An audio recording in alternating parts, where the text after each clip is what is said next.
তারপরে যদি গৃহপালিত হয় তো তাহলে পশুদের জবাই ইচ্ছা মতো হয়ে যাবে। এখনো সচিবালয়ে বসে আছে, এখনো পুলিশ সার্ভিসে আছে। এটা কেন হয়েছে? যে আওয়ামী লীগ ক্ষমতায় থাকতে দলীয় লোকদেরকে নিয়োগ দেওয়ার কারণে তাদেরকে এখনো সেখান থেকে সরানো যাচ্ছে। এটা খুব ইম্পর্টেন্ট। আর যে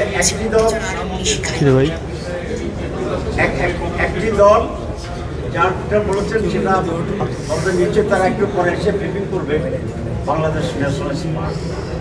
আর প্রধানমন্ত্রী সময়ের ব্যাপারে তো আমরা এর আগের দিনেই কনক্লুশন করেছি যে তিনটি দল ছাড়া সকলেই 10 বছরের পরে 10 বছরের ব্যাপারে সকলেই একমত হয়েছে।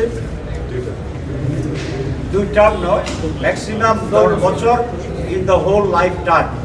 জীবনে 10 বছরের বেশি আর হতে পারবে না। এটা ট্রাম্প 2টা হতে পারে, পার্লামেন্ট যদি মাঝপথে ভেঙে যায় তাহলে এটা 3টা হতে পারে। সিসি না থাকে তাহলে তো এককভাবে সরকারি দলের প্রাধান্যের থেকে যাচ্ছে যেটা এখন আছে। সুতরাং এটাকে ব্যালেন্স করার জন্য প্রস্তাব করেছি। তারপরে যদি গৃহপালিত হয় তো তাহলে পশুদের জবাই ইচ্ছা মতো হয়ে যাবে। সেখানে